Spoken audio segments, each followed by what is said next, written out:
Lalmonirhat airbase এশিয়ার দ্বিতীয় বৃহত্তম বিমান ঘাঁটি, যা শুধু একটি সামরিক ঘাঁটি নয়, বাংলাদেশের কৌশলগত স্বপ্নের প্রতীক। এই ঘাঁটির রানওয়ে শুধু কনক্রিটের পথ নয়, এটি দক্ষিণ এশিয়ার ভূ রাজনীতির ছক বদলে দেওয়ার এক নীরব প্রতিশ্রুতি। আর এই প্রতিশ্রুতির ছায়ায় কাঁপছে ভারতের শিলিগুড়ি করিডোর, যাকে সবাই চেনে চিকেন নেক নামে।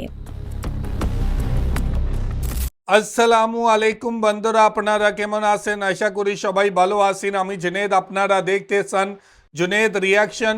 आज बात करने वाले हैं कि भारत की बांग्लादेश के एयरबेस को देखकर चीखें क्यों निकल रही हैं। एशिया का सबसे बड़ा एयरबेस जो कि बांग्लादेश का है, जिसको देखने के बाद नरेंद्र मोदी और अमित शाह की चीखें निकल रही हैं। तो आज इसी हवाले से वीडियो है, वीडियो की तरफ बढ़ते हैं, फिर करते हैं बात।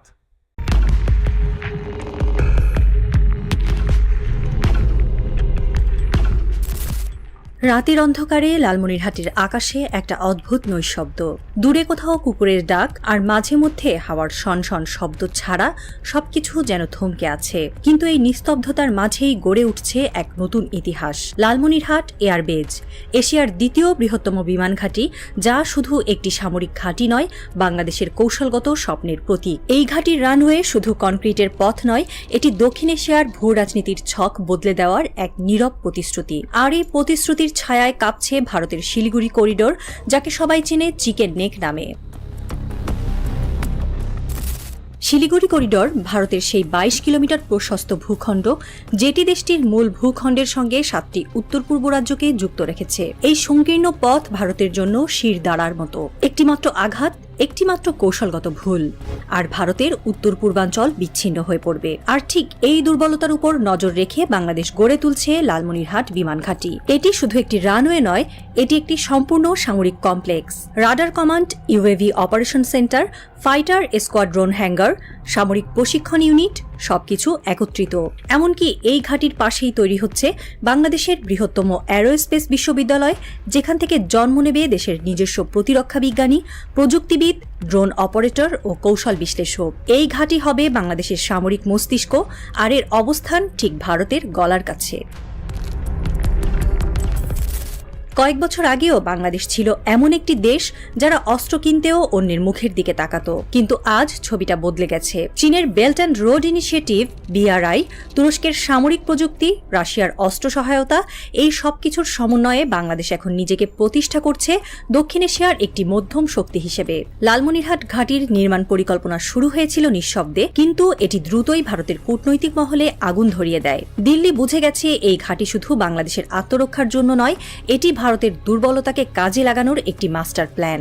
এখানে বসবে আধুনিক fire control radar, beyond visual range BVR, air to air missile, UAV combat fleet, multirole fighter jet, এমনকি এয়ারবর্ন আর্লি ওয়ার্নিং সিস্টেম। এই ঘাঁটি যুদ্ধ শুরু হলে শিলিগুড়ি করিডোরকে মৃত্যু ঘণ্টায় পরিণত করতে পারে।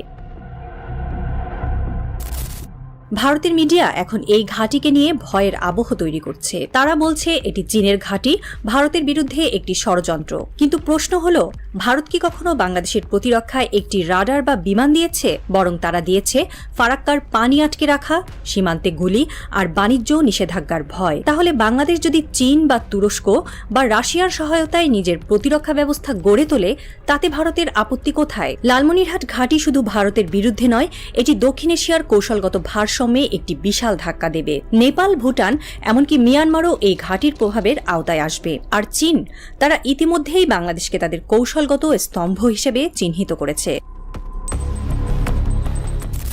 এই ঘাঁটির নির্মাণে আন্তর্জাতিক শক্তির আগ্রহ কম নয়। তুরস্ক KAN যুদ্ধবিমান রপ্তানির জন্য আলোচনা শুরু করেছে। সৌদি আরব $1 বিলিয়ন বিনিয়োগে আগ্রহী। রাশিয়া SU-35 ফ্ল্যাঙ্কার রপ্তানির সম্ভাবনা নিয়ে কথা বলছে। এই দেশগুলোর কেউই ভারতের পক্ষে নয়। তারা জানে বাংলাদেশ এখন শুধু অস্ত্র ক্রেতা নয়, এটি এখন নির্মাতা, পরিকল্পনাকারী আর সাহসী নেতৃত্বের প্রতীক। ভারতের জন্য সবচেয়ে বড় ধাক্কা এটাই যে তারা আর বাংলাদেশকে পূর্বের মতো হিসেবের মধ্যে রাখতে পারছে না। আগে ঢাকা চুপ থাকতো, ভারতের দিকে তাকাতো। কিন্তু এখন বাংলাদেশ শিলিগুড়ির গায়ে ঘাঁটি বসাচ্ছে, যুদ্ধবিমান কিনছে, রাডার তৈরি করছে। আর এই ঘাঁটি যদি পুরোপুরি সক্রিয় হয় তাহলে শুধু শিলিগুড়ি নয়, দিল্লি পর্যন্ত বাংলাদেশের নজরদারির আওতায় চলে আসবে। 4.5 জেনারেশনের যুদ্ধবিমান, long range strike drone, jam proof radar, এই সবকিছু একত্রিত হলে ভারতের আকাশে একছত্র আধিপত্যের দিন শেষ হয়ে যাবে। রাত গভীর হচ্ছে লালমনিরহাটে। কনক্রিটের রানওয়ে এখনও নির্মাণাধীন, কিন্তু এর প্রতিধ্বনি পৌঁছে গেছে দিল্লির ক্ষমতার করিডোরে। ভারত জানে এই ঘাঁটি তাদের চিকেন নেককে একটি ফাঁদে পরিণত করেছে। বাংলাদেশ আর শুধু প্রতিবেশী নয়, এটি এখন ভূ রাজনীতির একটি কৌশলগত খেলোয়াড়। কিন্তু প্রশ্ন থেকে যায়, এই ঘাঁটি কি শুধুই প্রতিরক্ষার জন্য, নাকি এটি একটি বড় খেলার প্রথম পদক্ষেপ? যখন রানওয়ে থেকে প্রথম যুদ্ধবিমান উড্ডয়ন করবে, তখন কি আকাশে শুধু ধোঁয়ার রেখা থাকবে, নাকি দক্ষিণ এশিয়ার ভূ রাজনীতির নতুন ছক আঁকা হবে? উত্তরটা লুকিয়ে আছে লালমনিরহাটের নিস্তব্ধ রাতে, যেখানে প্রতিটি শব্দ একটি নতুন যুগের ইঙ্গিত বহন করে।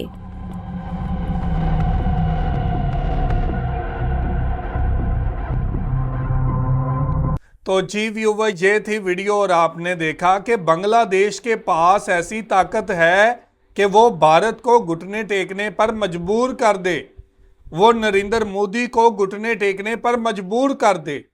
और आप देखें कि आज अमित शाह की और नरेंद्र मोदी की बांग्लादेश के एयरबेस को देखकर चीखें निकल रही हैं कि बांग्लादेश के अंदर एशिया का सबसे बड़ा एयरबेस।